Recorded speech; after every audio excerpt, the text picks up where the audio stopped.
Good morning. Good morning. Thank you. Man, you guys sound really alive and ready to go. So, yesterday was amazing. Yeah. Yesterday we covered everything from, well, actually, first of all, we introduced the concept that moved us into 2037. Mhm. We got comfortable with that. We had a nice check-in. Had been a long time. Well, you say comfortable with that, but that's That's a whatever. different question, Okay. right? Very challenging times. And then went through the first half of our story that we're telling you about the future of orthopedic surgery. Yeah. And we got to go deep dive into the adventures of AI and take a look at what that's doing in imaging. We spent time on robotics and data and interoperability and gaming. Change management, human-centered design. Yeah, it was a lot for It was a lot. first day. But you guys did great. And today we're going to be doing some more really interesting things. I should have put that up there first. Again, before we go into what we're going to be doing, we again want to say thank you so much to our community. Yes. Making your way here, deep diving into figuring out how to be in person again. Right. And you know what? You're doing great. Who would have known that you were out of practice? You guys are fantastic.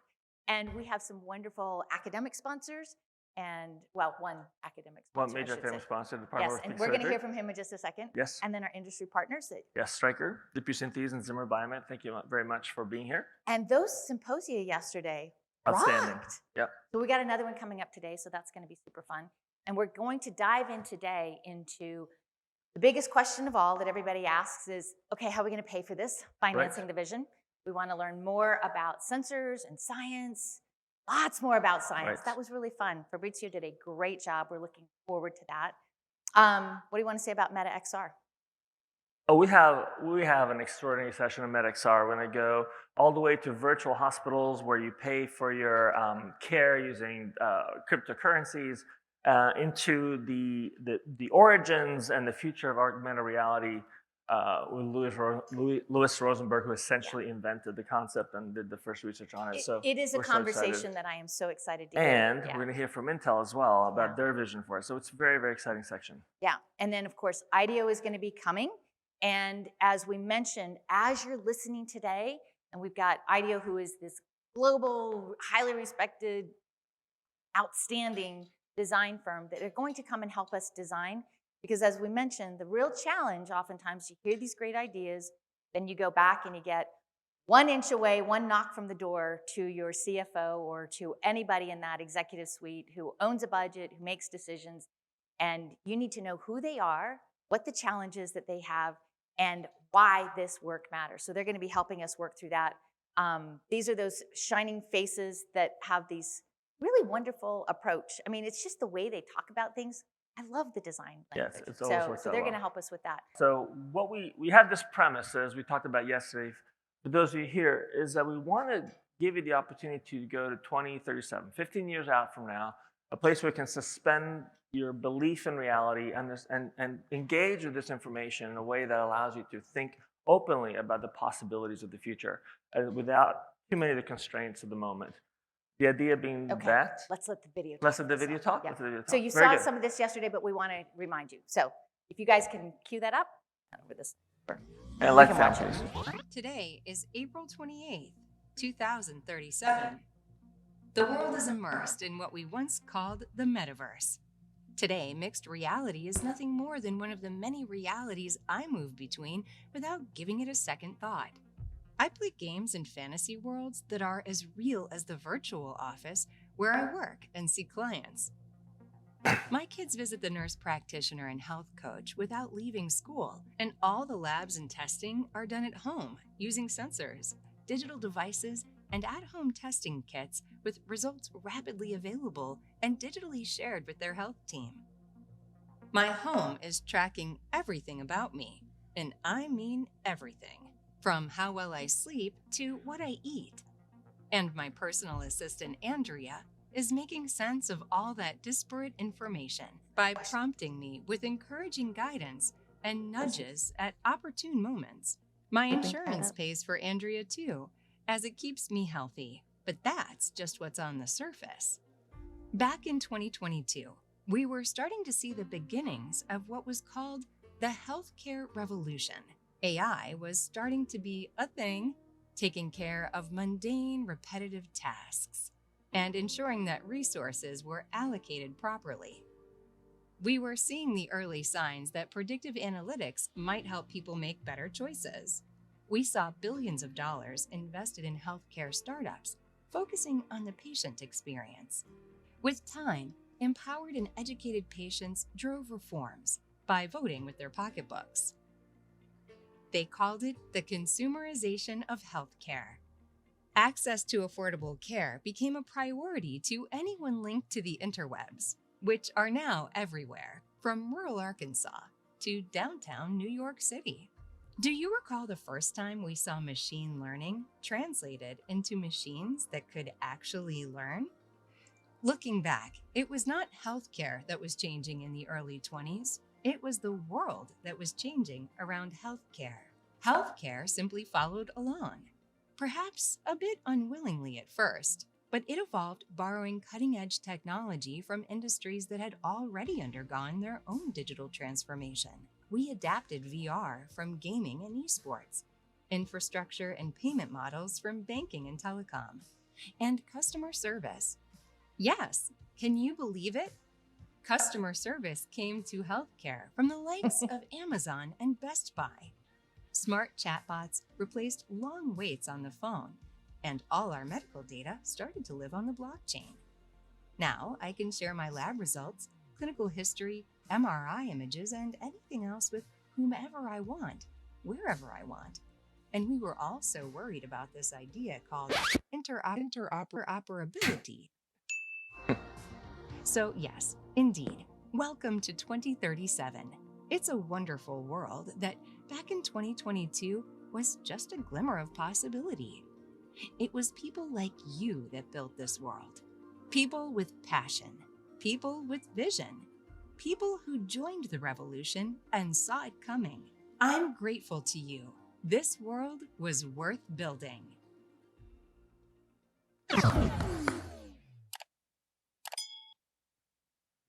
All right. So that is the question. What are we waiting for? Precisely. So yeah, one of the themes we believe in is that the world around us is changing. It's not for us to build all this technology. It's for us to take advantage of it for the benefit of our patients, and so we can provide care to the increasing numbers of patients that need it. We talked a little bit yesterday also about the lack of staffing, et cetera, that's leading to the need of these technologies. So moving on to the financing question, which is our next How are we going big to pay step. for this? How are we going to pay for this? How are we going to pay for this? And obviously, we could probably talk a week about that, but we're going to have two really great talks on it. But to introduce them, we have Dr. Tad Vail, also professor and chair at the Department of Orthopedic Surgery at UCSF, and actually one of the visionary leaders in the space of orthopedics, understands the importance of where we're moving and the value proposition from technology. Dr. Vail, would you like to come up and say a few words?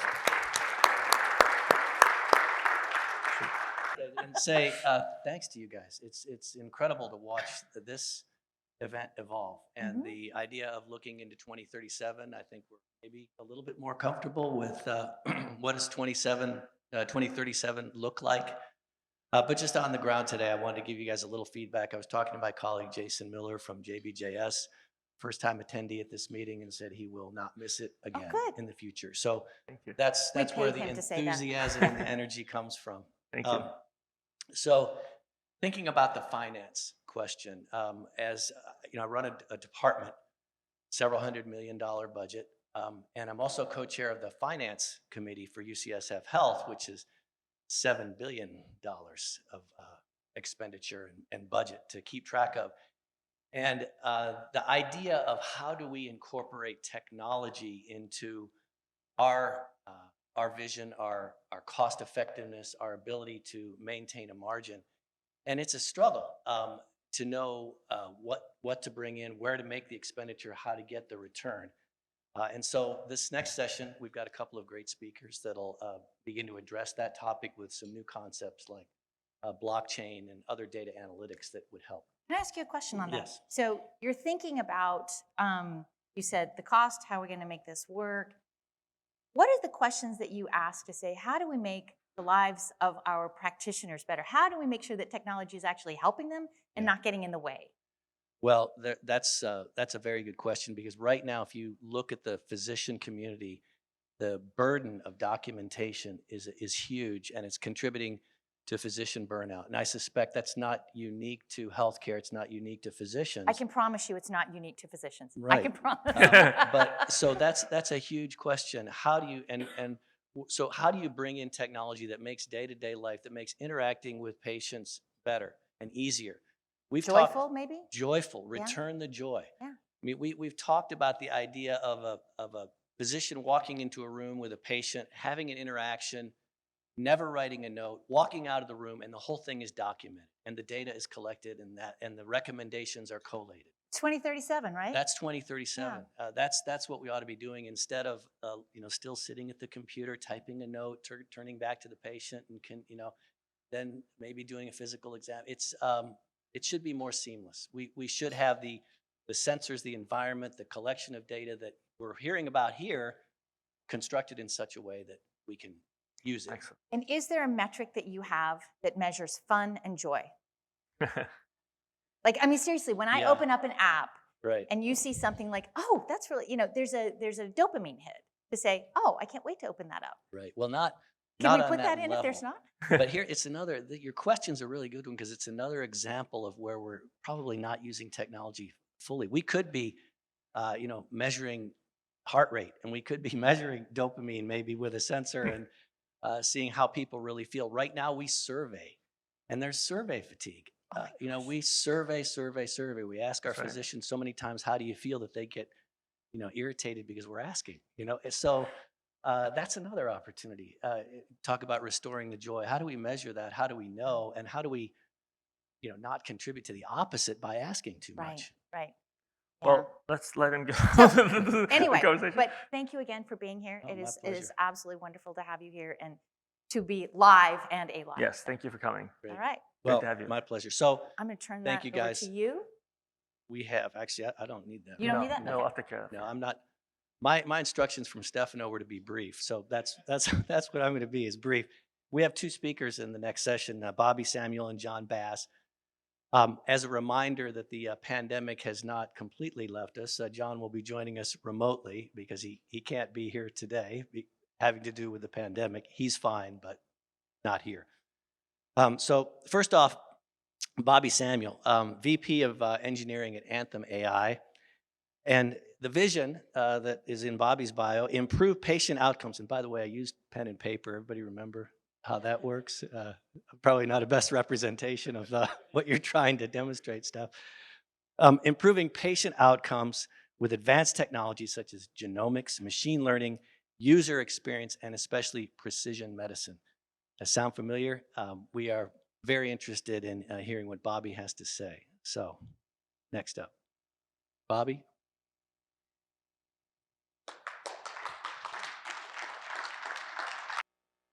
All right, good morning. So my 7-year-old son pointed out something. He said, pre-pandemic, Dad, you had hair and shoulders. He's 7 years old. You have hair and shoulders. He goes, so you're doing okay.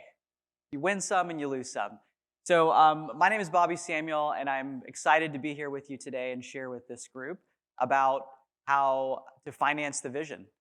And the angle that I'm going to talk about is how we do it through platforms and AI, machine learning, and tech to finance the innovation that needs to happen in healthcare.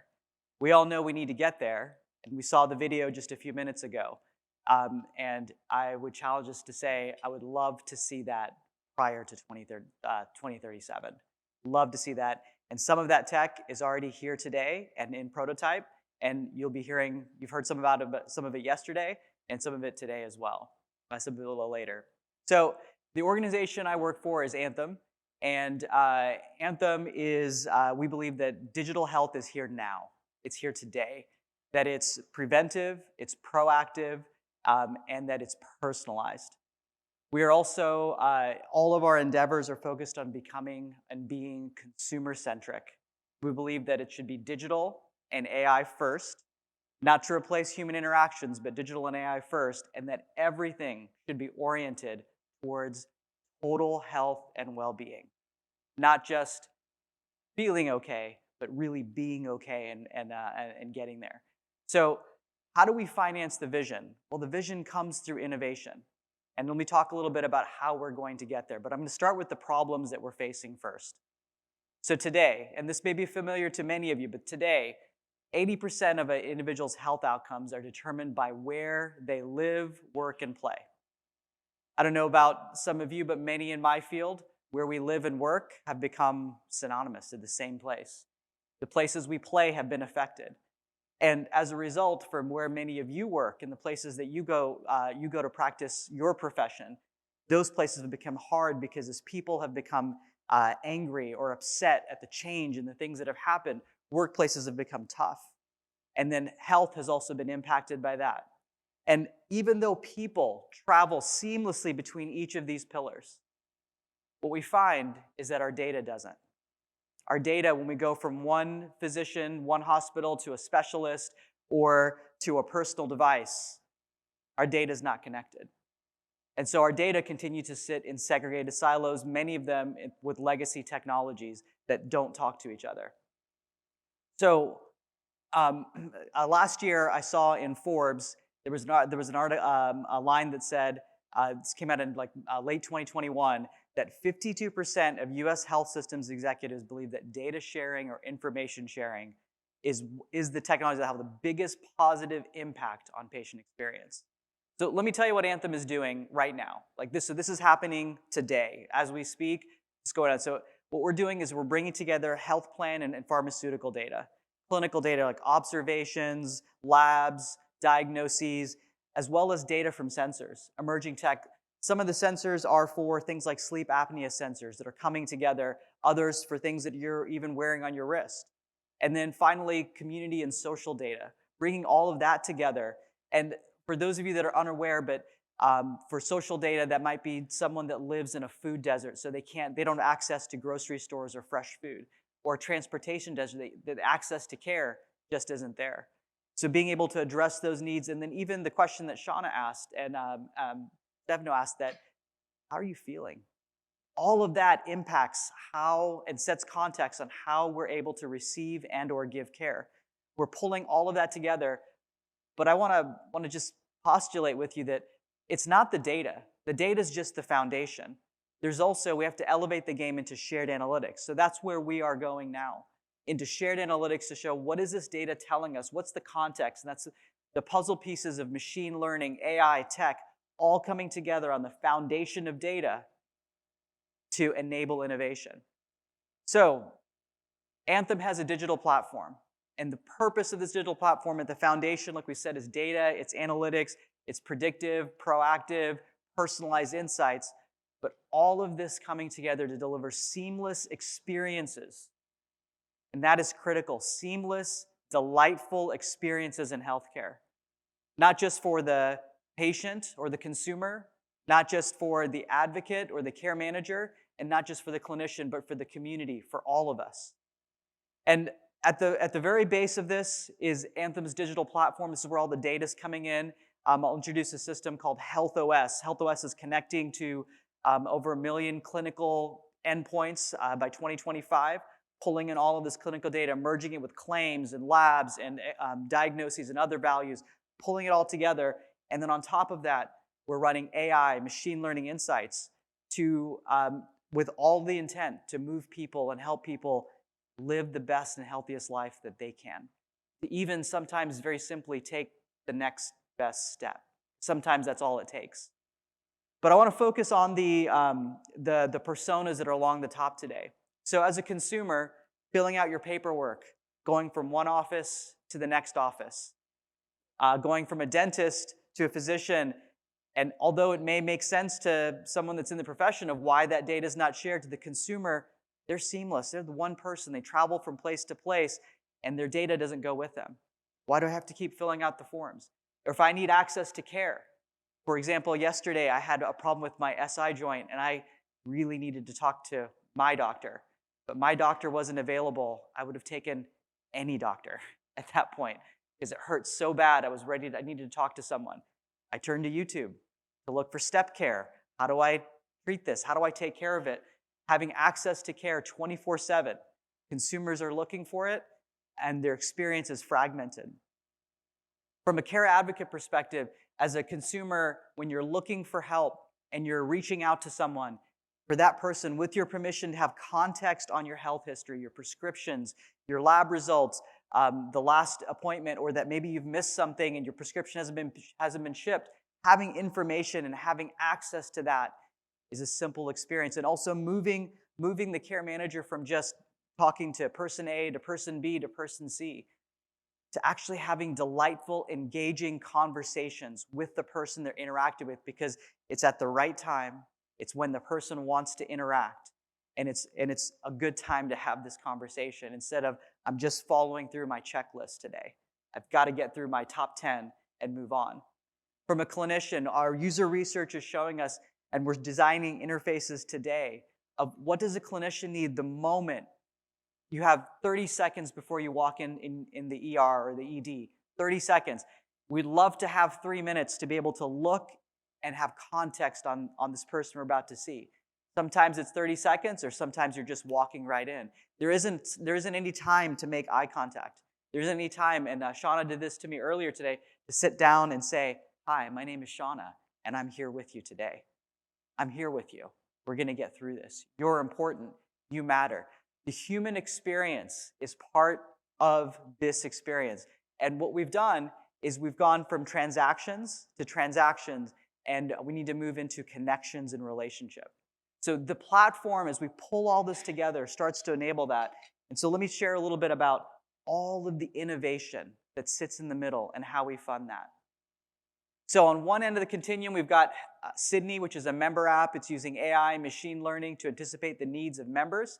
On the other end, we've got Health OS, connecting to clinicians where they work, into their EMRs, trying to provide interfaces and things that might be delightful, but at a basis, setting context. What do you need to know? What do we have as the insurance company about this patient that you're seeing? Let's put that in front of you. You make the decision. What prescriptions is this person already on before you talk to them? What is their social determinants of health? What sort of things are available to them in their benefits package that you may not be aware of? Do they need a ride because they live in a transportation desert? Do they need food ordered for them because they live in a food desert? They don't have fresh food, so order Blue Apron or have Amazon Fresh delivered to them. Insurance companies have those benefits. Many of our consumers don't even know that they have those available, but making that available at either end of the spectrum.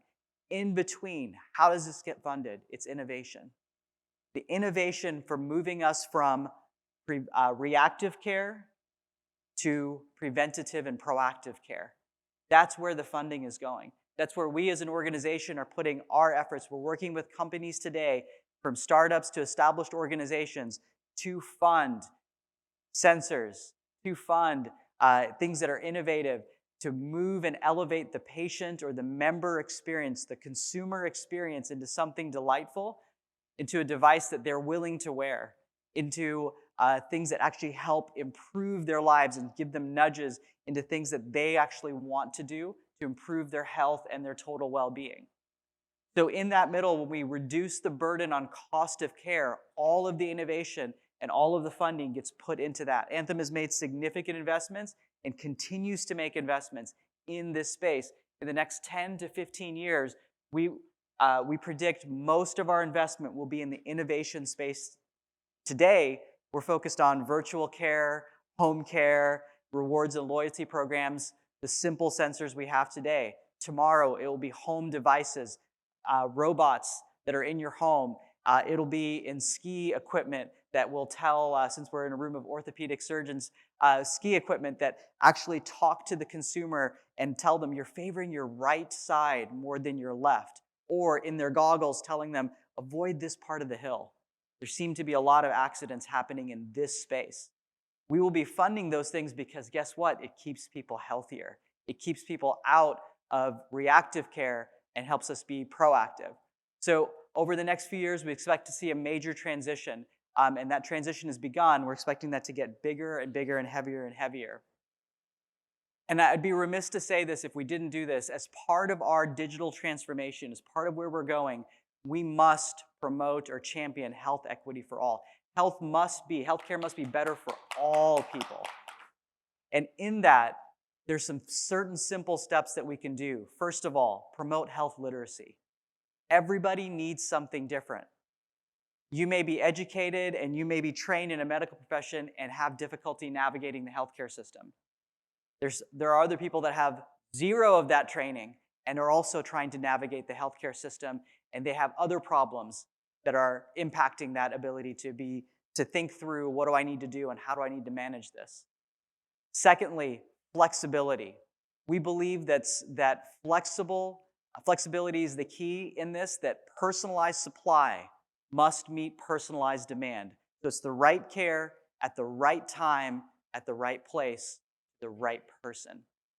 And it's not just a blanket shot, throw it out to everybody. It's targeted and it's personalized. And so in all of this, we work together to fund healthcare by innovation and putting our efforts into moving from reducing the cost of care burden and moving it into innovative things that drive preventative and proactive care. So with that, I'm going to pause and turn it over to see if there's any questions. Thanks for having me today.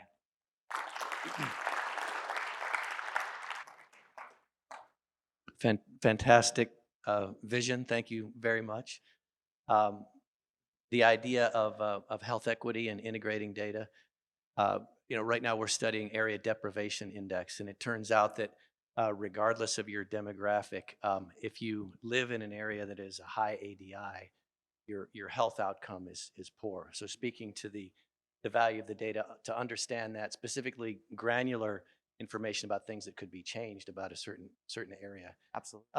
My question for you is, all this data that's collecting, highly valuable.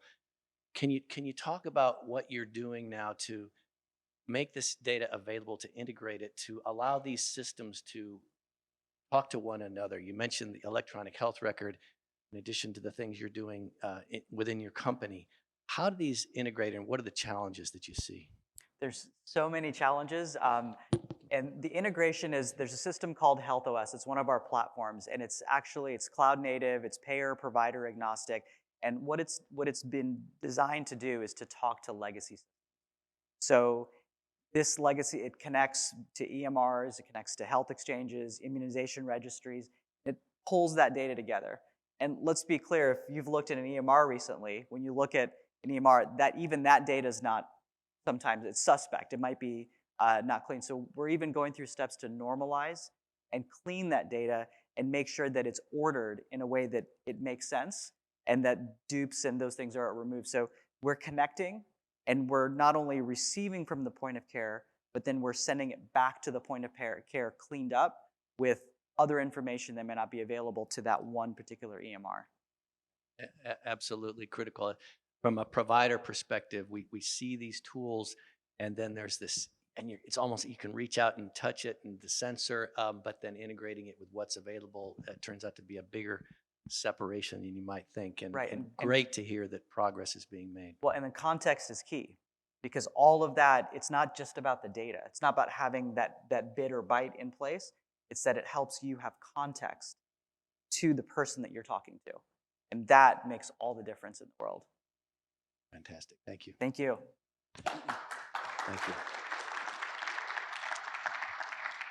Okay, next up, coming to us on the big screen, John Bass, remotely, founder and CEO of Hashed Industries, a noted author and speaker on value-based care, blockchain, and decentralized healthcare technology, really with numerous awards, particularly in the blockchain space. So interested to hear now from John Bass on his vision.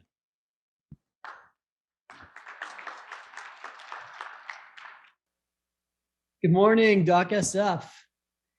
I'm John Bass. I'm the founder and CEO of Hashed Health. Hashed Health is a venture studio that focuses on innovation in healthcare and life sciences. We build startups that leverage Web3 technologies to introduce really innovative new business models to old healthcare challenges.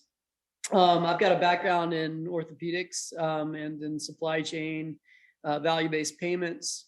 I was originally after spending some time at Vanderbilt University Medical Center, helped start a company called ImpactHealth.com that was acquired by Global Healthcare Exchange, and then helped start a company called InVivoLink that we sold to HCA that focused on orthopedic episodes of care and value-based payment models.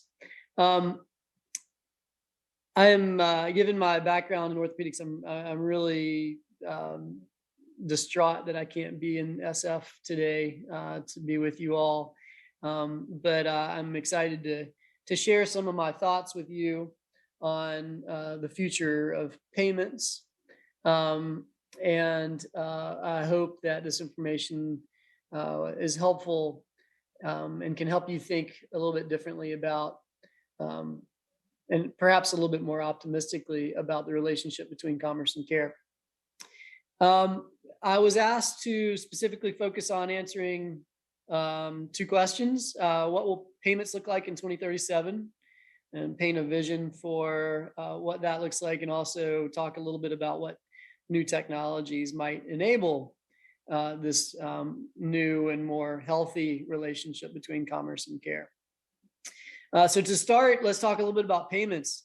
As you all, I'm sure, are aware, payments are a complicated, costly, inefficient part of the healthcare world that soaks up a lot of the value that is created.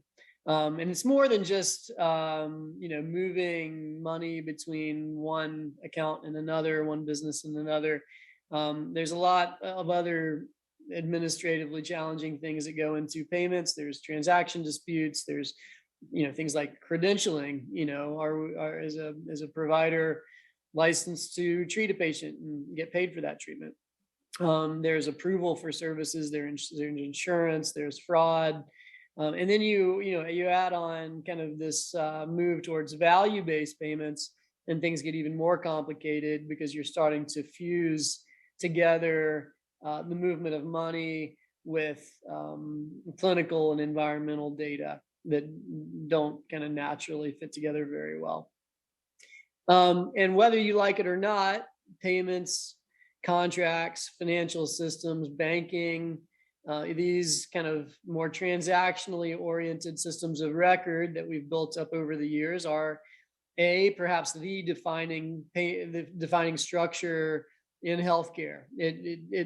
Our financial systems have a lot to do with organizational boundaries, with how we identify people and events, with how we govern interactions between patients and businesses, and how we guide our processes and our social interactions.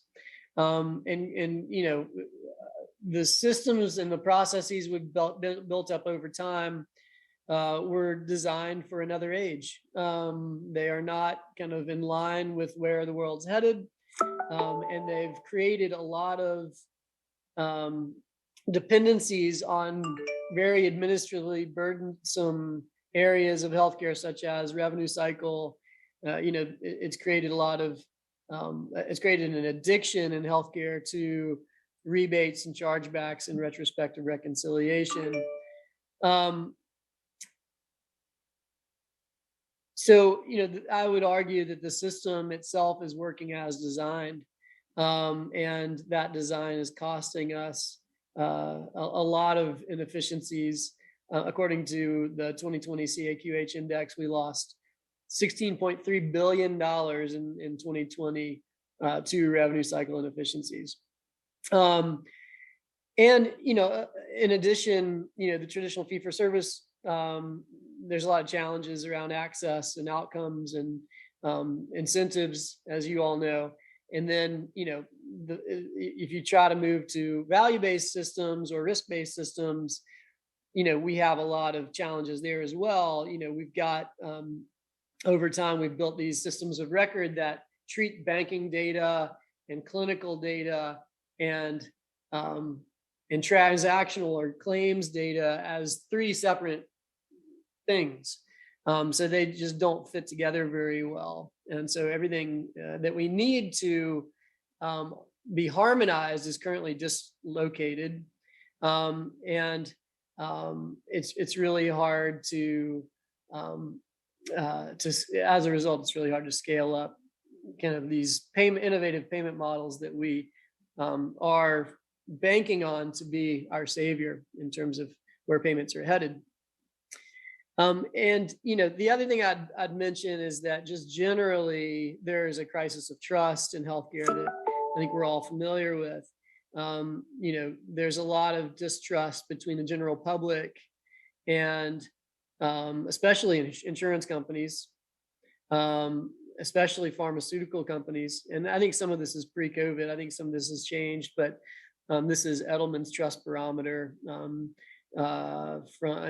basically 2020, 2021 is when this data was collected. But there's a lot of trust issues between patients and physicians and patients, between physicians and the healthcare leadership, and between the general public and the institutions that are responsible for delivering and paying for care. And that affects some of the things that we are seeing, and some of the ideas that we have around how to fix them. In addition to that, we're seeing a lot of major shifts in the healthcare environment coming out of COVID. There's an unbundling of care, which is where we're shifting from traditional care delivery structures to more unbundled or community focused or virtual or retail models. There's this shift from fee-for-service to value-based payments. There is a shift in the gravity, kind of the center of gravity of data is shifting from traditional source systems of record in the clinical setting to newer, less traditional systems outside of the clinical setting. We're also seeing a recontouring of provider networks, virtual provider networks, borderless virtual networks. And there's a lot of emphasis on interoperability and automation. All these trends were important before COVID and have been accelerated during COVID, and we're seeing a continuation, that acceleration, as we start to move beyond COVID. And the good news is that there are a lot of new technical answers that provide hope for moving to this new world.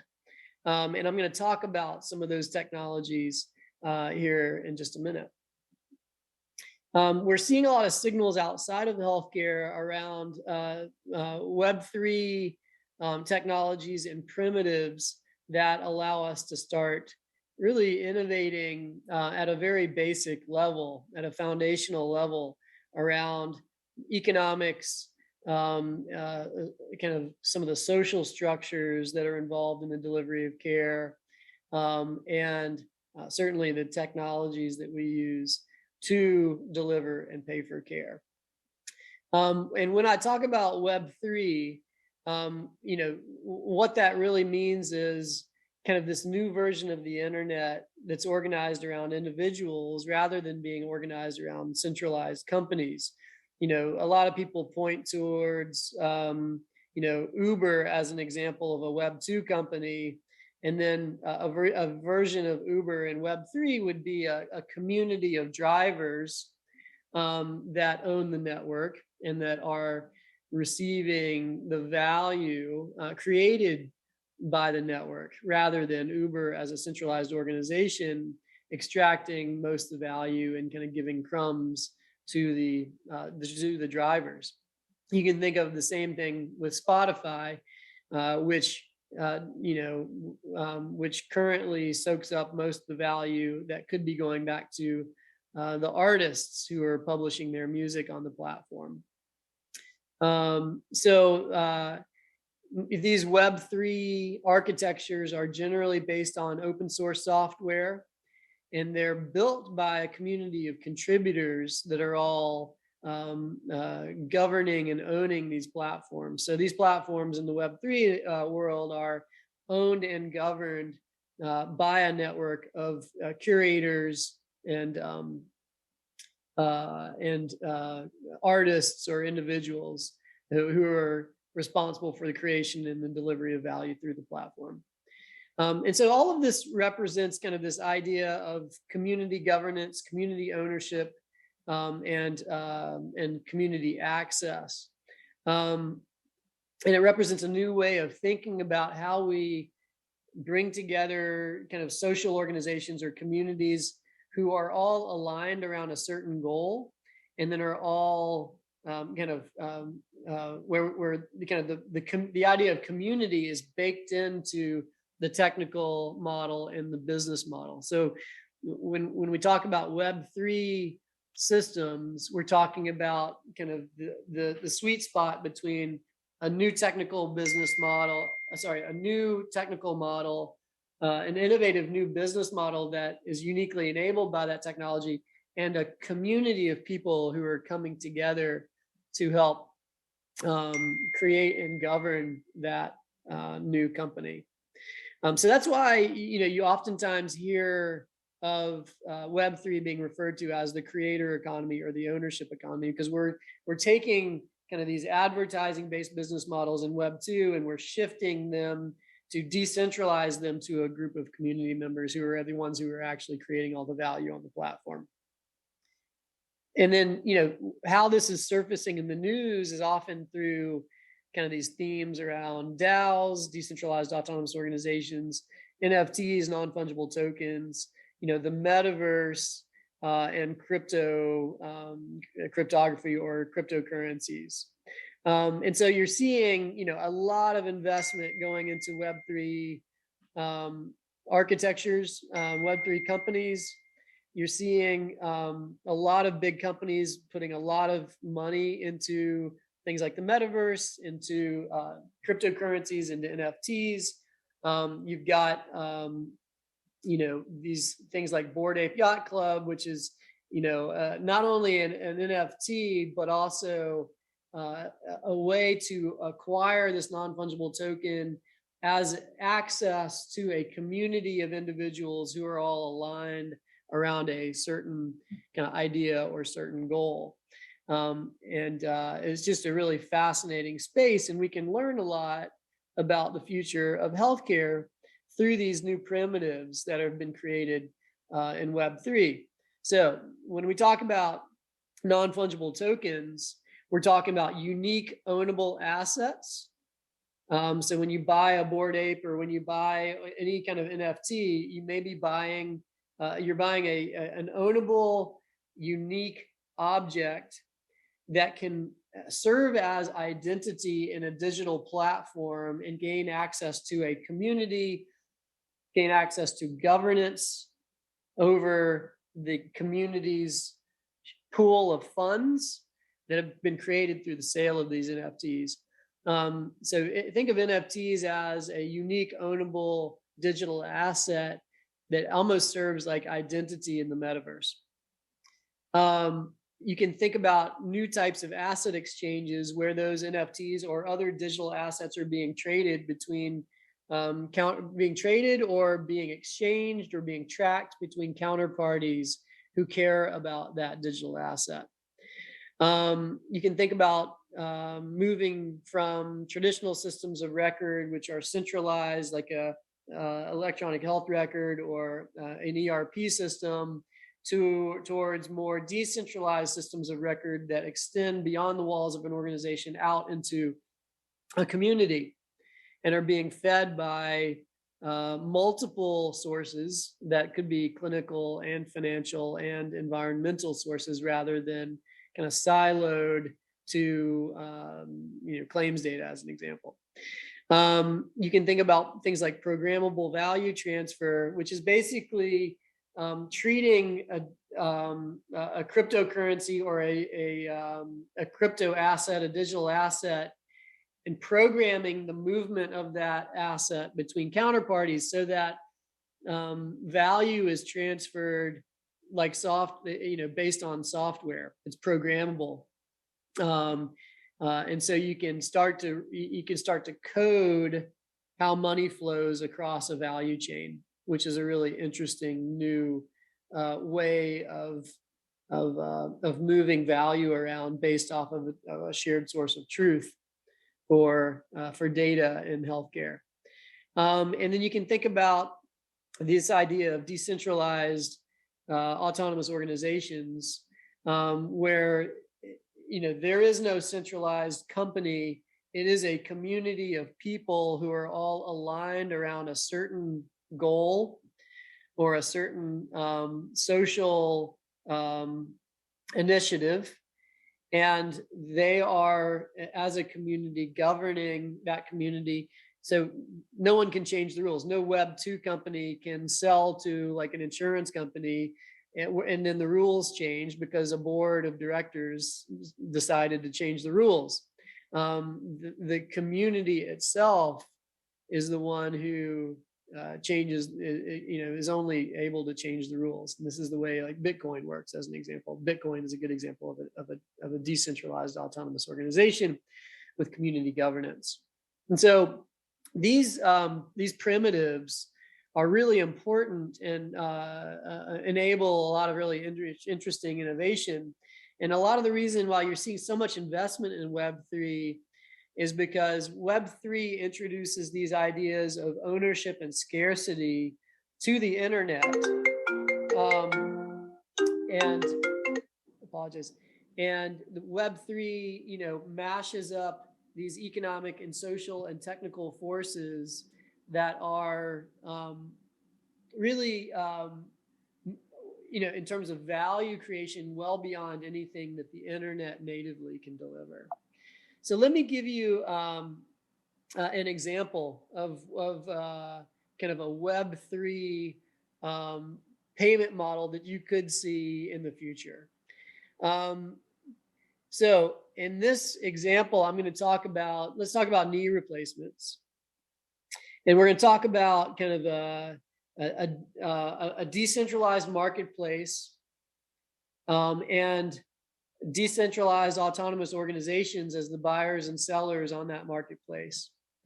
So imagine a marketplace for non-fungible tokens, where that non-fungible token represents a episode of care, and a seller, which could be a DAO, like a virtual network of providers, the best orthopedic surgeons across the United States, get together and they decide they're going to sell knee replacements at, $18,000, and they're going to package these knee replacements up with specific terms and conditions, with the provider's information, and with a stop loss package. And they're going to drop these NFTs onto an exchange, and they're going to sell, 50 of them for their network. And then a group of 50 low risk coordinated patients who are in a patient DAO buy those NFTs and promise to abide by those terms and conditions. They promise to be compliant and kind of the perfect patients. They're going to do all their preoperative joint classes. They're going to make their home safe. They're going to reduce their risk of falls. They're going to do it in an outpatient surgery center. They're going to go home after the procedure, and they're going to go to these 3 visits over the 3 months following surgery, and then they're going to go back to work.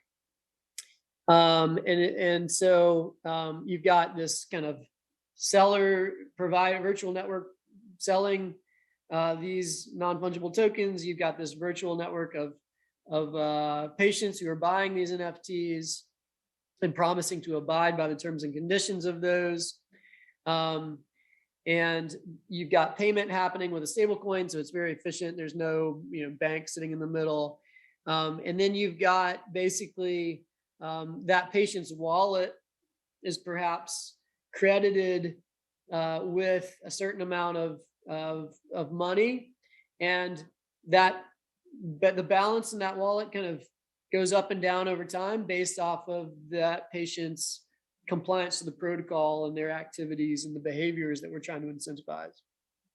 So that's the programmable value transfer piece, is where it's automatically moving money between different wallets. So for example, the provider's wallet, the patient's wallet, and the payer's wallet as the episode unfolds.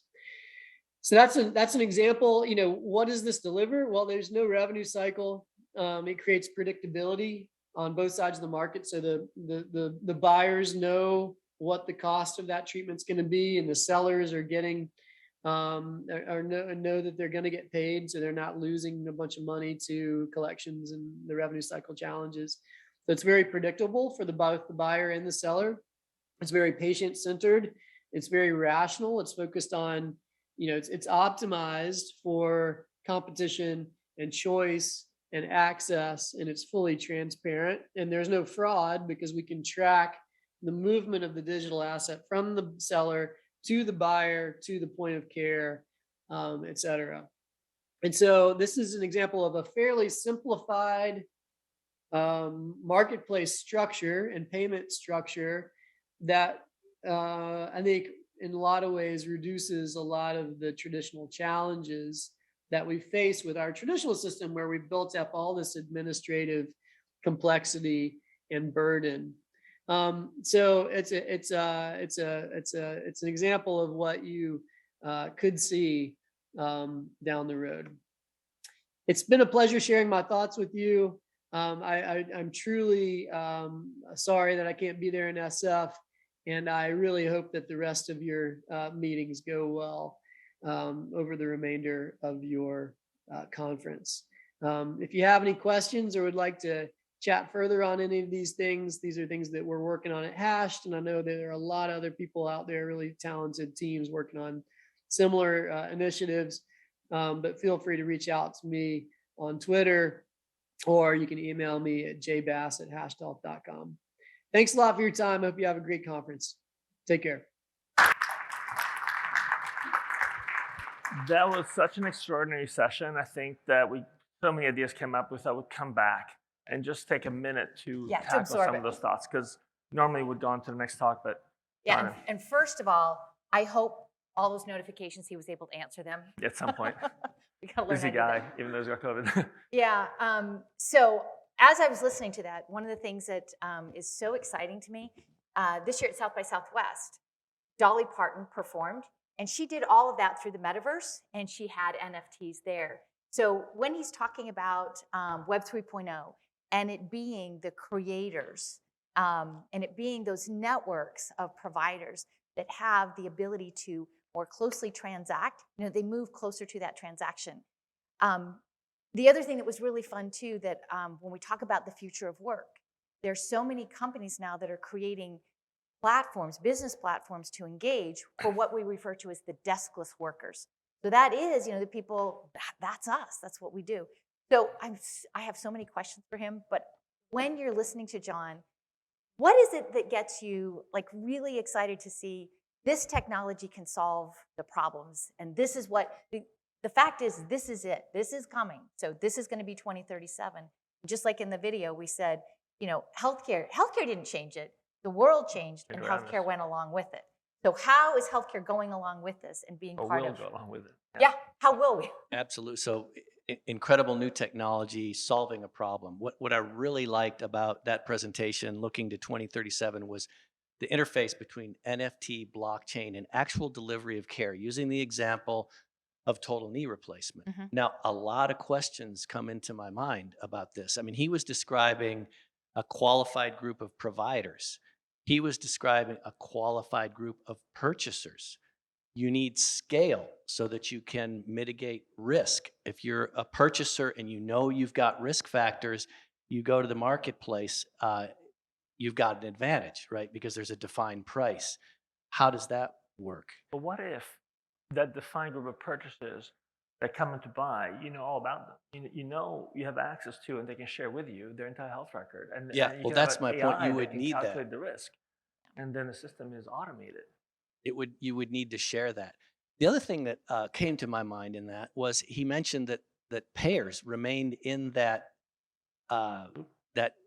milieu. Bobby, Why- I was going to say, I was wondering when I was Why? listening, I'm thinking, what does Bobby, what is Anthem's response to that? Yeah, good I point. think Bobby had to leave. Yeah, I'm not sure where he Bobby's is. not here. So one of the values, as I understand it, of NFT and blockchain is you don't need that component. I'm probably missing something. I'm sure there are different No, perspectives actually, on that. Yeah, you're not. I was going to say that has been the real promise and the hope is that we put the relationships, and as Bobby was mentioning, having it be the relationships, we move that closer, and the transactions just become, that's what needs to happen in order to have that relationship facilitated, to have those services happen. So it is, like I said, I think one of the other places where we're going to see this and where healthcare is going to learn is over in the creative industry. Time has already taken a huge position on this. That is how they're going to work with their reporters, their photographers, their cartoonists. They're leading. So there are a lot of ways that we're going to be learning from. I will ask you, because I'll admit, it feels overwhelming and scary from the standpoint of, what is this NFT? Like, how do I make this work? How do we approach this with enthusiasm and humility and a willingness to learn, as opposed to, I don't want to do this because I might look like I don't know what I'm doing. Well, my reaction to that would be we have to embrace it, but we have to put our toe in the water. Do it with a defined episode of care, like knee replacement or like cataract surgery, or you name it. There are some defined parts of healthcare where this could be tested. That would seem to me to be how we would embark on this journey. Absolutely. And there was a really good question from the audience here asking about Privacy. Huge issue. And the promise and the hope of a lot of this is that as we have a better, we'll say, control of our data, we can have different permission levels about how we want to show it. So one of the things that John was talking about is that your identity, that being able to be on the Web 3.0, you actually have control of that identity. And so there are portions of that that you're going to show to your children, or to your provider, or to your spouse, or to your workplace, that you wouldn't show to others. And right now, you just don't have control over that. So it's a major issue, and that's one of the hopes, is that privacy will improve. But we will talk about the potentially nefarious dark side of that a little bit later. There's because always a dark there's side. a lot of questions about whether that will be possible What could or possibly plausible. go wrong? But we'll, yes, tons, and Yeah. we'll address it. We're not going to shy away from that discussion a little bit later in the conversation. Thank you So both. Thank you, Dr. Vale. yeah, leave it over to you, and we're going to go into sensors and sensing. Sensor sensing. So to follow up on this conversation, thank you very much. So I think we're delivering on the promise to get you guys thinking about the possible and breaking away from maybe the way you think about the problems today. At the same time, we've heard a lot about how the importance, not only of big data, but yesterday in particular, we focused on how the big data in and of itself isn't actually sufficient to deliver the kind of medicine that we're hoping to deliver, that is around precision medicine. And one of the next session, we're talking about how to get down to granular data collection using the new technologies that we have today. So I'm actually going to be part of this panel and to talk to you a little bit about the work we're doing at UCSF in partnership with Google. We call this session Sensors, Sensing, and Sensei. And we have Ivan Poupyrev, PhD, Director of Google ATAP, Nicholas Gillian, Lead of ML Engineering, Google ATAP, and myself, talking to you about a new way we're thinking about moving this forward. Now, unfortunately, has been a bit of a trend this particular session, the DOCSF. We had another person who couldn't attend today. And so Ivan sent us a video clip because he's not well. But he will be well, which is great. Now, Ivan's an amazing person. I first heard him speak at TED, and it was at TED that I was completely, he actually inspired me to think more openly about the way we collect data in the first place. He's an award-winning scientist, innovator. He has over 20 years of history and experience in the space. He's currently Director of Engineering and Technical Programming at ATAP, which is one of the divisions of Google, or their internal skunkworks division. But he previously was at Disney and Sony. Then Fast Company named one of the 100 most creative people on the planet. So let's go to Ivan's talk. Good morning. My name is Ivan Poupyrev, and I work at Google. I'm Director of Engineering there, and I'm leading the team that's working with Dr. Bini on exploring modern techniques for artificial intelligence and ambient computing to help with the problems, solve the problem with the post-operative recovery after orthopedic surgery. I apologize I was not able to join today, and I was really hoping to be there. However, I hope this presentation can help you to set up the kind of high-level view of why we're doing this project, why Google is doing this, why we think it's important, and what is the bigger picture that we're looking at by working on this project. So, and that's I call it, some thought about the future, or like, what is the North Star? Like, where are we going with that? So, to kind of paint a really broad strokes, every 20 years, there's a change in computing paradigm. In 1960s, it was enterprise and mainframes, and that was where people would have to go to offices and work from offices, and not everybody could have access to computing. And the use cases was mostly focused on business, right? On business and large enterprise solutions. And then 20 years later, in the 1980s, we had a personal PC revolutions happening. And this time, computing moved to homes. And now, for the first time ever, an average person will have access to computers. And it was focused on the use cases which people can use at homes: word processing, home office, computations, gaming. All those things became possible in the 1980s because of this changing paradigms in computing. And it doesn't mean that enterprise computing went away. It's still there, but it's a use of computing and application which is possible with computing dramatically expanded. And then again, 20 years later, in 2000, now mobile phones and smartphones and wearables made another gigantic leap in application of technology, right? So it went from a home to a mobile use. So now we're carrying computing with us all the time in our pockets, on our wrist. And similar to the previous revolution with the PCs, again, a whole new range of applications became possible because now computing are always with us. Like Fitbit, for example, a good example, right? So it would not be possible to do with PC. And we believe that right now the whole new, again, there's a new next paradigm shift in the 2020s. We are moving to the next generation of computing, which we call world computing. So that's people call the metaverse. And people call it many different names, but the idea is the same: is that computing is all around you. It's not connected to the device. The device is not a proxy for computing, but computing exists around us at all times. And the biggest difference here is that instead of us having to pull out computer, activate it, press the button, and it starts working, computing working all the time in the background, and is helpful and support you in the real time and all the time, right? Now, as I mentioned before, people call world computing, people call metaverse, and variety of different use cases, variety of different names people use for that. But if you look from the high perspective, this next generation of computing fundamentally split in two sort of categories. One of them is a virtual reality style of applications, where we try to create alternative computer reality, virtual assets, which has value and importance in parallel to the physical world. For example, virtual reality, virtual world have been around since the 90s. Now it's a big return. Metaverse is one of the examples for that. Artificial intelligence agent, where you can converse with artificial reality representations, which looks like humans. And also a variety of virtual assets, not the real assets. Digital photographs, Web 2, in case of Web 2, is a digital photographs, digital fashion, YouTube, movies, all those examples of assets which are digital and yet very valuable for people who own them.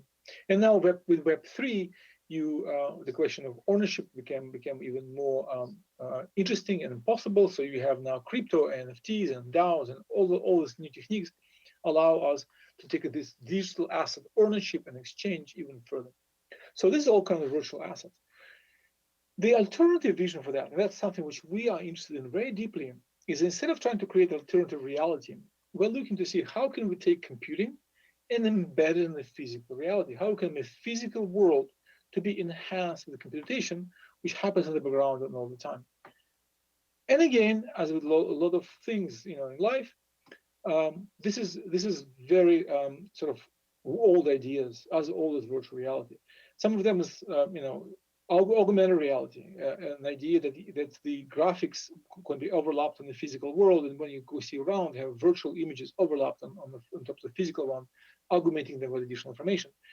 Ambient computing is another one where interaction and intelligence is embedded into the physical world around us, which understand our intent and provide us with information or help us to do something on the background without us doing anything. And a similar one is ubiquitous computing, is a more academic term used in academic literature. Things like extended reality, where you have not only overlapping images, but also robots and different mechanical features and mechanical actuation of the world, where the world changes, physically changes in response to your interaction, understanding who you are. And then this idea like digital twins. It's quite popular in enterprise, 4.0, 3.0, where a virtual reality simulation of physical processes being created and which updated in real time to create like virtual representation twin of the physical reality, so that you can extract insights what's going on there without actually trying to observe the entire object. So your entire factory can be in a computer, or your entire hospital can be in a computer, and you can see what's going on there without having to the real object. So kind of like really bird's eye view. So this is where we're looking at. We're really excited about this opportunity to create a enhanced reality with the computing and see how computing can help in change and create new applications for us when computing is invisible and embedded in the physical world. Now, there's a lot of all these ideas and a lot of directions, but the reality here is that all of them sort of falls into the same architecture. The architecture and underlying principles of all these extended reality applications is fundamentally the same. It's all started with sensors.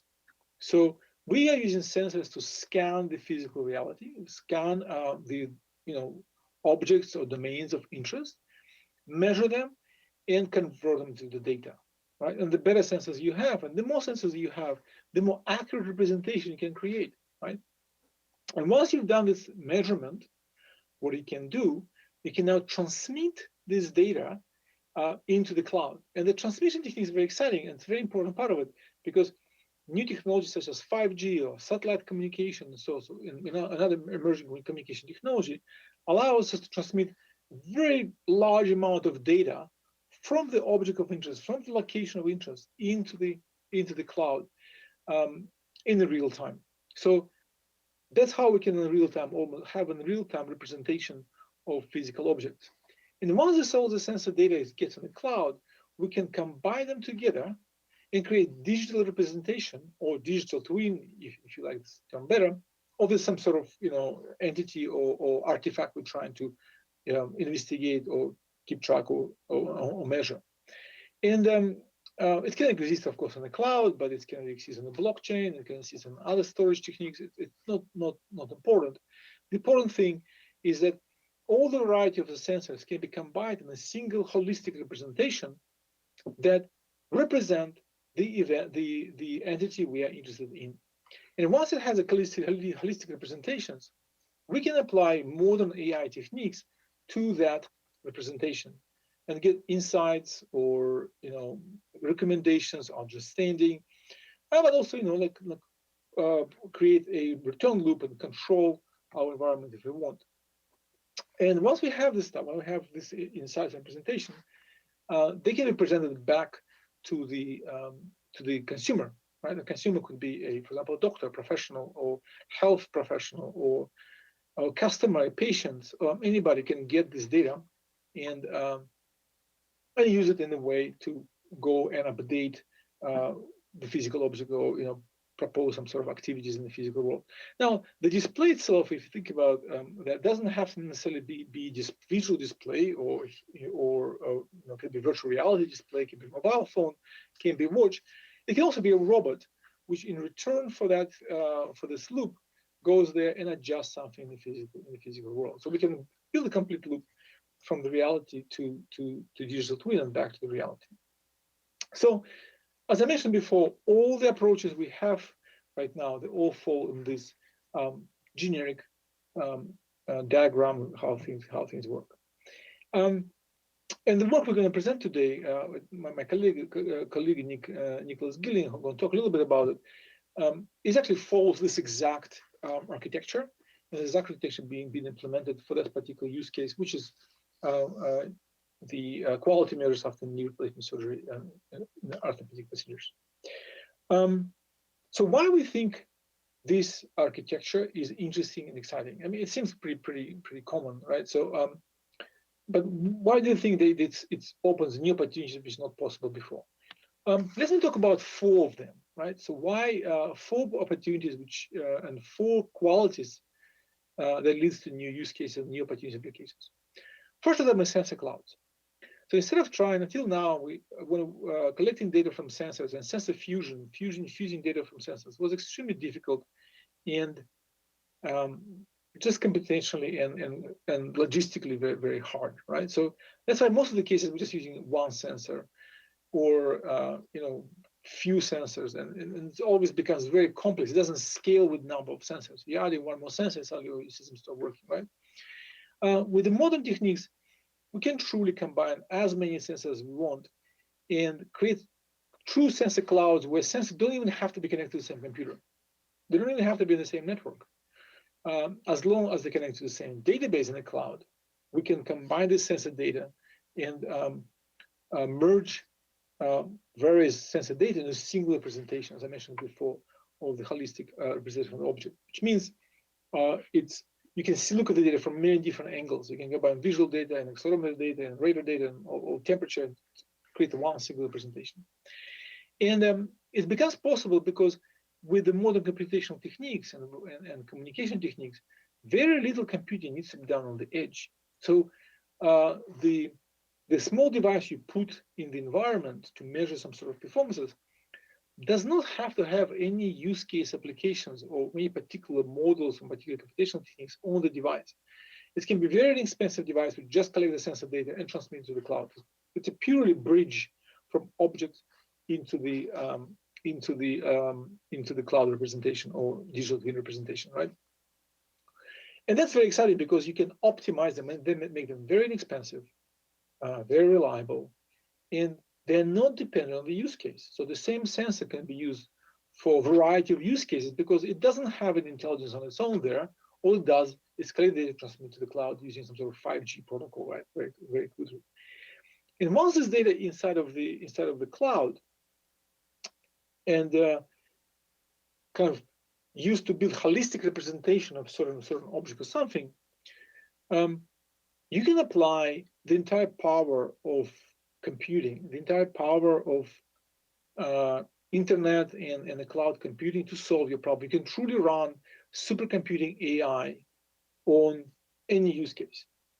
And it's so you can build extremely complicated machine learning models to solve very simple problems or for very inexpensive setups, right? And that's very exciting because fundamentally that means that you don't have a limitation on computing. Any computing requirement you have, any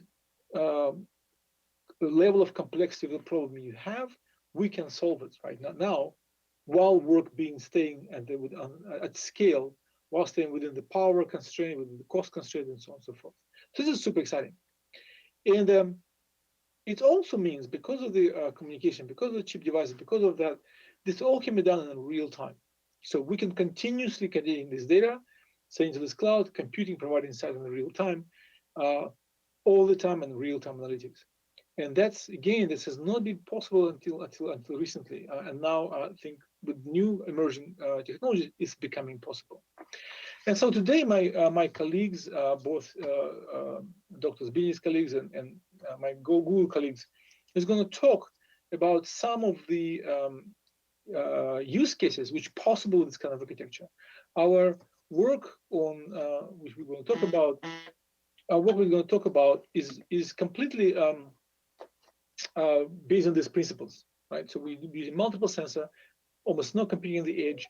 It all goes to the supercomputer on the back, and then we compute that and providing real-time analytics.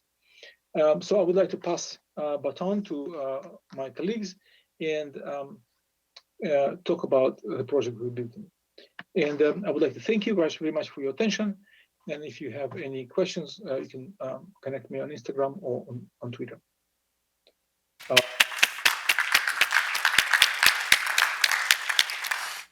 next, I'll bring up, so thank you, Dr. Poupyrev. And Nick, I'd like to bring up Dr. Gillian, lead machine learning engineer, previously worked at Hyperplane, where he worked a lot on real-time gesture control and recognition, and did some research also as engineer at Samsung, and has been an amazing partner in this project. Nick, thank you. Do you have your clicker? I'll give you a clicker. I have the clicker. Good morning. Great to see you all. Thank you, Stefano.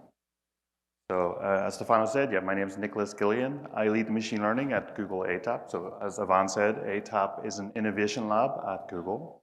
And today I'm going to talk about some of those key pillars that Ivan mentioned, specifically AI and how modern AI techniques combined with sensors can kind of push us towards this vision that everyone is talking about.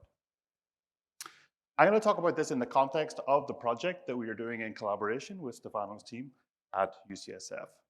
So the goal of that project is to see and demonstrate that we can use low-cost, non-invasive, consumer-grade hardware combined with the best of Google's AI and software to show that we can understand and replicate patient outcome following surgery. So this is all done with a small consumer-grade sensor like this. This is called the Google Jacquard tag. And actually, if you look inside this sensor, as kind of Ivan was saying, there's nothing really new inside this sensor. There's an inertial sensor. I'm sure everyone has used inertial sensors for 10, 20, 30 years. There's a small microcontroller. There's some flash memory. There's some Bluetooth, so it can talk to a mobile device, which can talk to the cloud. But the thing that's very powerful is that we can now start to take our AI algorithms and run them either directly on this tag or connect the tag so we can stream the data to the cloud. So as Ivan was saying, in real time, we can take the best of our AI techniques and extract as much information and richness from these sensors as possible.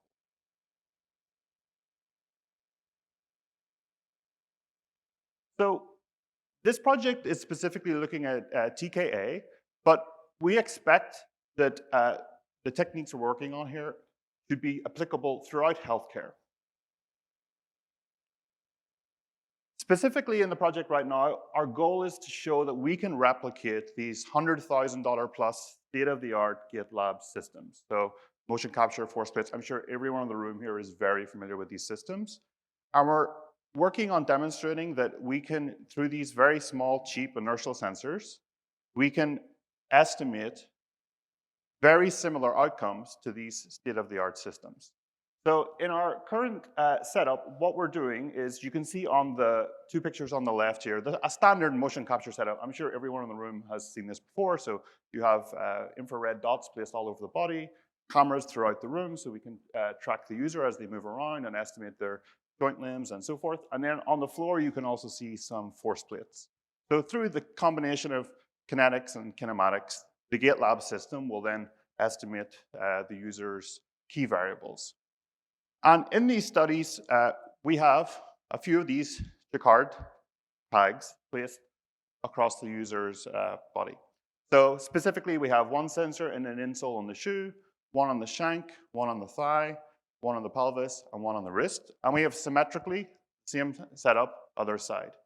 Now, it's worth pointing out that we have quite a large number of sensors in this study, but we've actually found that just with a single sensor, we can actually get some really exciting results, which I'll show you in a few minutes. So one of the things we're trying to understand is, how many sensors do we need to be able to replicate the GitLab with a good enough error metric that would allow us to take this analysis outside of the GitLab? And specifically, for different key variables, which placement of the sensor gives us the best results? So this should be obvious, but I don't think it is to a lot of people, that if you want to track, for example, the motion of the knee, the closer you can get your sensor to the knee, the better your results are, right? That's pretty obvious, but we still see a lot of people placing sensors in lots of different parts of the body, very far away from the key variable they want to track. And yes, indeed, we find that the closer you convert these type of sensors to the key variable you're interested in, whether it's your elbow joint or your knee joint or your ankle, the better your results are going to be. So in the current phase of the project, we're actually looking at, can we demonstrate this on healthy volunteers? Our results are now looking good. We're actually scaling this up at the moment to patients who've actually gone through TKA. But the results I show you today are all on healthy participants.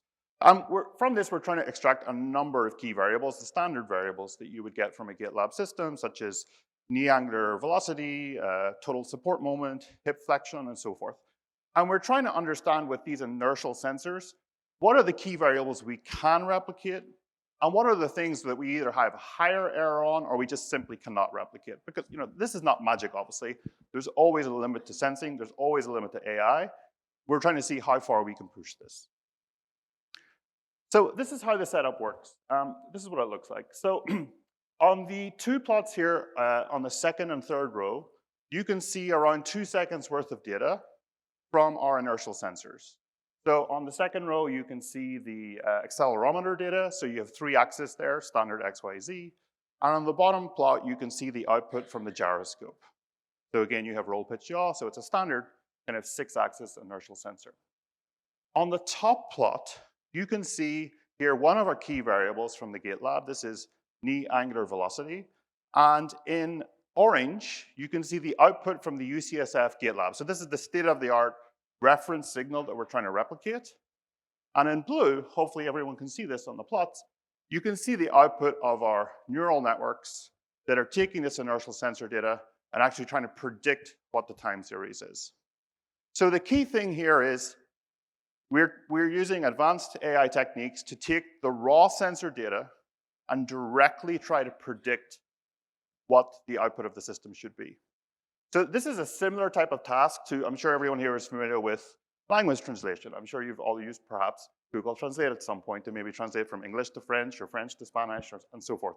Or maybe you've tried the fun thing of going English, French, French to Spanish, Spanish to German, German to English and see what happens. This is a similar idea. We're trying to now convert sensor data and we're trying to translate it into a different domain. And it doesn't actually have to be one language. It doesn't have to be just English or Spanish.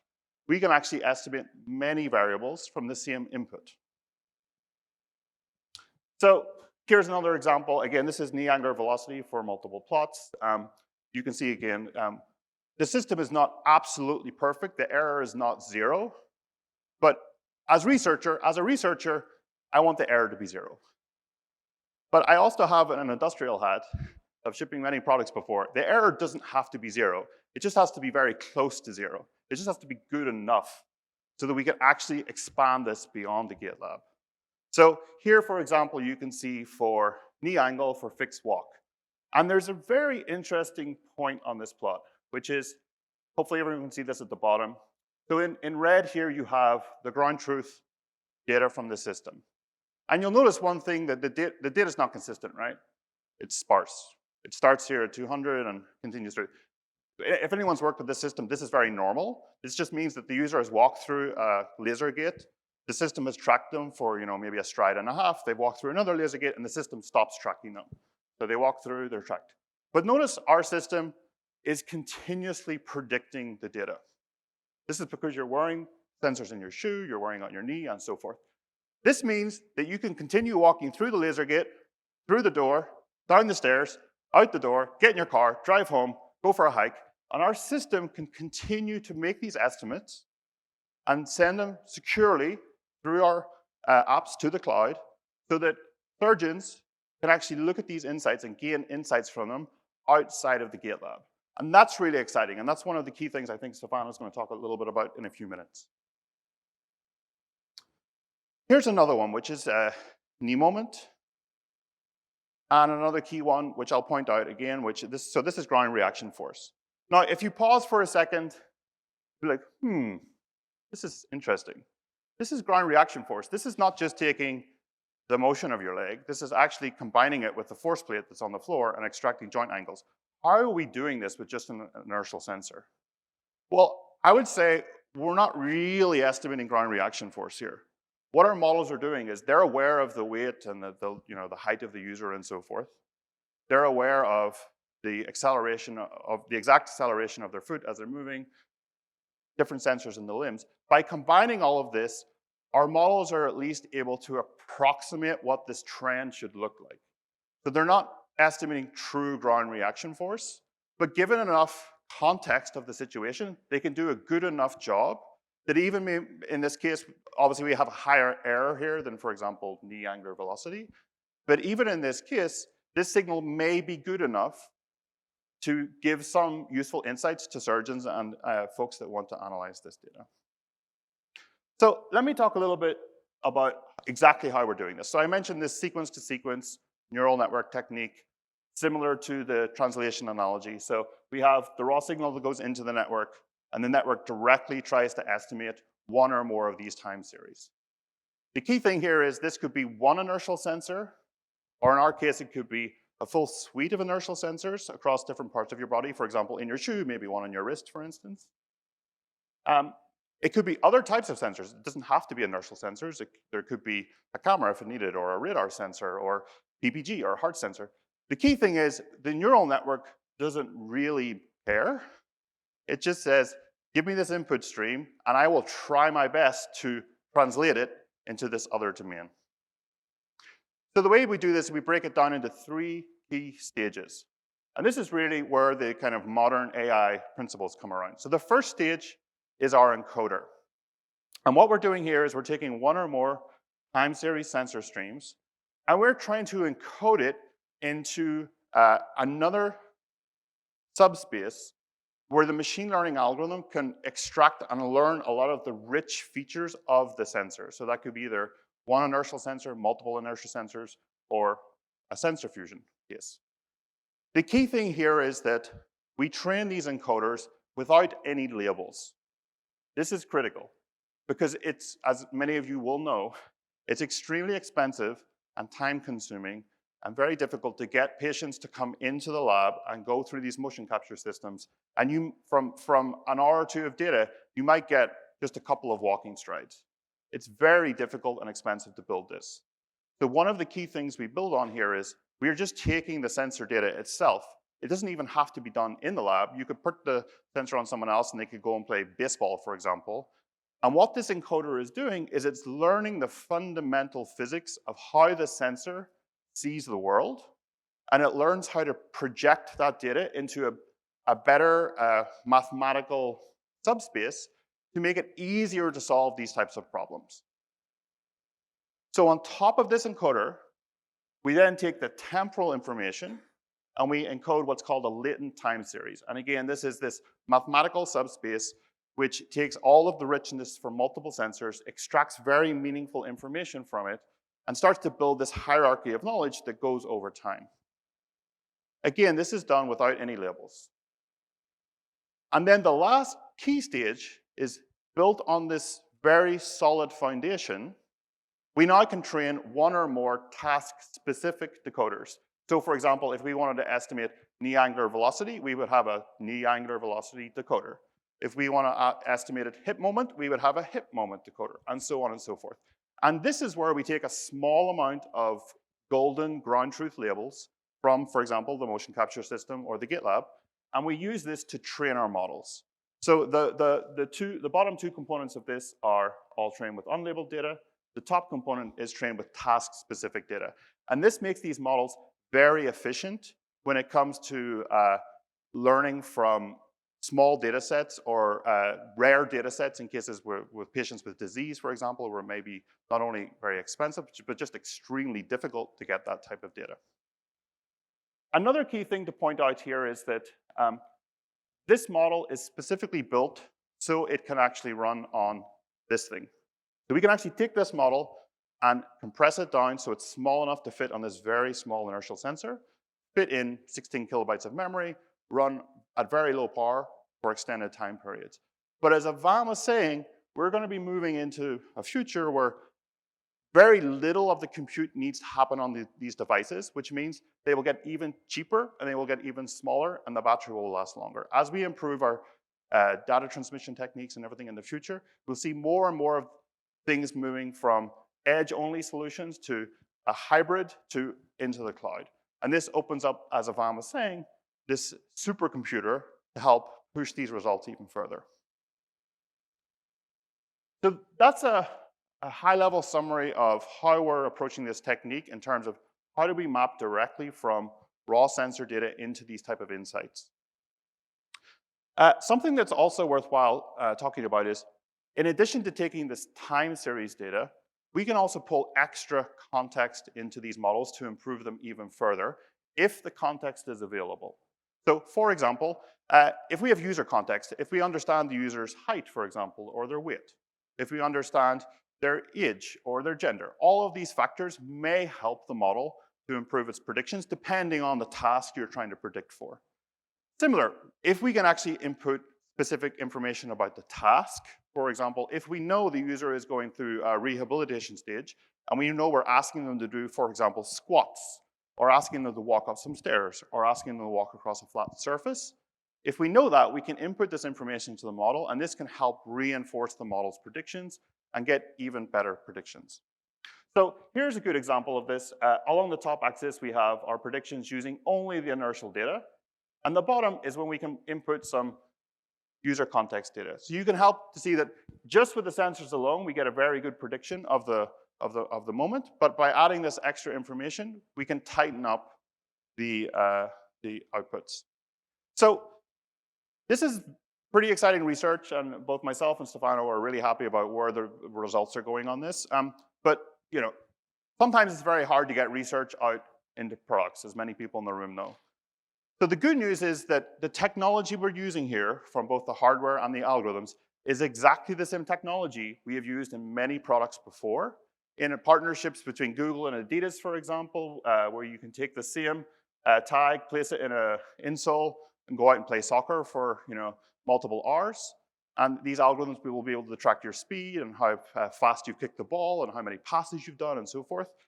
Or with Levi's, where you would take exactly the same tag, you would snap it into a connected jacket, and now you can actually perform gestures on the jacket, and it can understand your context and other things. So it's exactly the same technology. We're just changing the task-specific encoders at the top. So this is where we're at today, which is really exciting. But where are we going? And on this theme of, in 2037, where are we going to go to? And I think one of the useful things to do, an exercise I like to do in predicting the future, is to look at where other things are today in other domains. So a great example of this is if you look at computer vision, where is computer vision today compared to, for example, inertial sensing, which is a little bit behind, because there's a lot more people working on computer vision, and there's a lot more computer vision data sets out there. And what you'll have probably all aware of 10 years ago, we had this step function where we had this kind of holy trinity of compute, data, and algorithms came together for the first time. And a lot of these really good ideas that have existed for 30, 40, 50 years suddenly started to work because these three things came together. And for this type of inertial sensing, for example, particularly in this domain, I would argue we definitely have the compute and we definitely have the algorithms. But one of the problems we have in this domain is we're lacking some of the data sets, for example. So if we look at inertial sensing, there's not many inertial sensing data sets out there, particularly combined with motion capture, particularly combined with TKA analytics and so forth. So one of the key things we're doing is try to use these unsupervised techniques to really bootstrap this component so we can speed this part forward. But if you look at what happened 10 years ago, I predict a very similar trend is going to happen in this field, particularly for these wearable sensors, where you can see that the best signal processing engineers in the world and computer vision engineers in the world are working with very complex algorithms, handcrafting these features to get the best image classification they had. So on this axis, you have error. This is obviously time. And what you can see in this big step function is this is really 10 years ago when one of the first big deep learning computer vision models really started, this is where computer vision really started to work, per se. And really the big step change here is the engineers moved away from handcrafting these features to using a neural network to learn it directly from the data, which is exactly the type of thing we were trying to show today, where we move a lot of the signal processing from the pipeline and directly try to estimate these trends from the data. And you can see that over time, this has continued to improve. As we're all in person, let me ask a question. Does anyone know what this red line corresponds to? You can all see it. See this red line here? What is this? Anybody know? This is human error, 5%, okay? So what that means is, in 2015, for the first time, machine learning models actually were doing better than the average human on this task, right? And if you fast forward to today, you can see now, this is now accuracy on this case instead of error. This is now top 1 accuracy instead of top 5, so this is much harder. You can see this trend has continued and continued and continued. So we're going to see exactly the same type of trend in this field, particularly in these wearable sensors. And the more we can start to connect these sensors to the cloud and build up these data sets and leverage these very powerful unsupervised techniques, so we can take that little bit of golden data from motion capture systems, for example, and combine it, we're going to get the same type of trend in this area, which is really exciting. So I think I'm going to stop here. Thank you all for your attention, and I'm going to hand over to Dr. Bini. Thank you. So you heard from Ivan that computation is no longer an issue. We can go to the cloud. We've heard about the amazing capability of us to move some of the computation from the edge to the cloud, which allows us to get sensors that can replicate a gate lab. Where does that leave us as orthopedic surgeons? Now think about this. The rest of the world is working with this. This is the best, the functional score of the WOMAC. And this is how we're currently tracking how well we're doing with the joint replacements. It is validated at 1 year, which means you take a survey before surgery, and at 1 year, and not before or after, you can get a metric which gives you some sense of how well the patient's doing, and it's their perception of how well they're doing. At a population level, they work reasonably well. At individual level, they're not very good at all. I get better data from my pocket-driven morning route from running from my pocket sensor. So the question is this the best we can do in 2022? And what gets me so excited about this work we're doing at Google is that the answer is we can do better. So can we test this hypothesis? The machine learning algorithms could use data from inertial sensors to accurately replicate the gate lab outputs that were known to be useful in the measurement of knee function, building on what we know from the past. And from that information, use convolutional neural networks to create an entirely new picture of how a knee moves in space. And to use a terminology that's popular today, can I create a digital twin of your knee? And from that information, track how you're doing. So using simultaneous acquisition, as we saw earlier, in great detail, 3D motion capture, IMUs, we can now create an accurate and reproducible picture of how your knee functions in 4 dimensions, with the 4th dimension being time, anywhere, anytime, on anyone. Interesting. Now, that data, the data we use to teach the algorithms will be made public to everyone. The algorithms will be made public to everyone. There's an open platform approach to this. Anybody can use those data forms. And the idea being, I'm used to having the makeup here. And the idea being that we're not 100% sure how people use this data. It's a new way of measurement. It's like adding a metric system. It's a little more logical than the imperial system. But from that, where we're going next is taking that information, say 12 different outputs from the knee, as the patient is going through certain tasks, like get up and go, walk 40 feet, go up some stairs, combining them to create a data set that gives us a picture of that knee, and doing that on as many people as we can get a hold of, in partnership perhaps with Anthem, or with some of the medical centers that are present here today, or with the academy, whoever. You get a normative data set from which you can now reference normal. Then you have a measure of how you are doing that is now adjusted and augmented to you. It becomes your measure of outcome. Say 0 to 10 or 0 to 100. How well can you do? How well can you be expected to do with a procedure? So that now, instead of being tethered to a difficult to measure output like a patient-reported outcome measure, we can actually measure how well you're doing relative to someone like you. How useful could that be? So in 2037, maybe we have sensor-derived outcome measures are the norm. And the data is not just coming from your wearable sensors, as Ivan pointed out. The data may be augmented by the Internet of Things. Imagine other sensors in the house that are collecting and pushing data to that same platform, the same algorithm, and augmenting and improving it. Now we have an algorithm that makes sense of that data with powerful algorithms, and now we're getting to predictive analytics. What's interesting about this is the data can be dynamic. We're stuck now that if a patient is asked to do, 3 tasks, and they forget to do 1, the data is no longer useful. In this context, it's the opposite. We can impugn the data that's missing. And therefore, if your particular patient doesn't do a certain set of tasks, we can still give them an outcome measure that is whatever it's supposed to be. It's dynamic, it's use-specific, age, gender, height. I'm not sure you quite picked up on, Nicholas pointed out that we did a controlled randomized study. In other words, we control for height, we control for weight, we control for all these variables. In theory, that means those variables no longer play any element in the outcome. But when they put those variables back in, they're able to improve the output. That's how sensitive these algorithms are.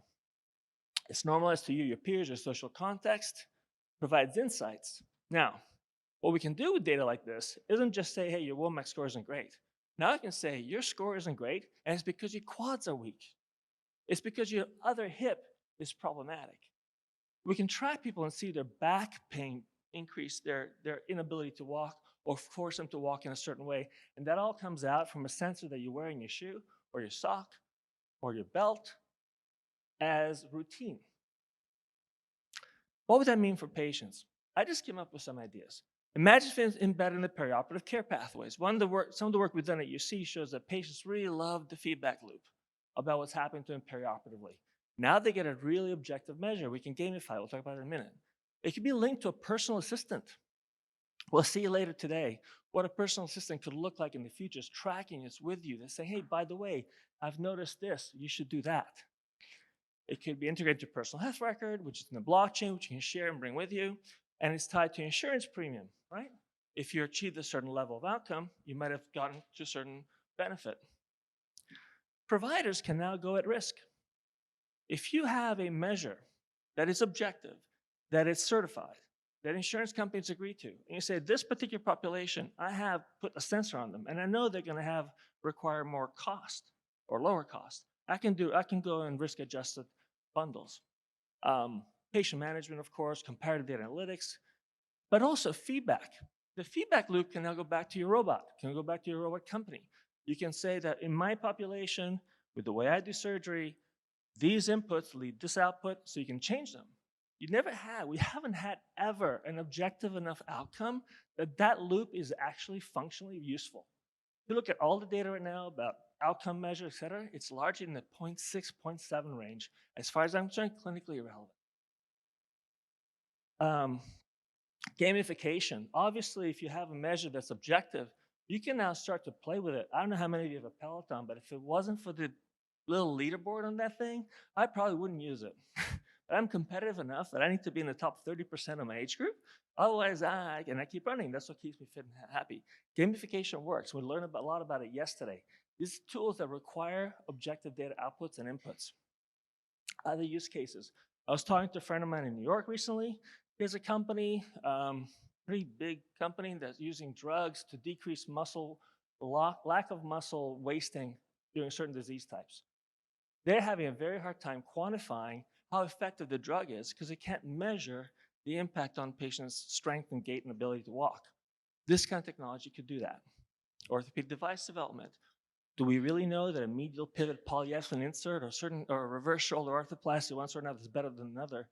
This kind of technology can get us to the point where we have objective measures that we can then look at for outcomes that are normalized to that patient population, so we get away from the norm, the average.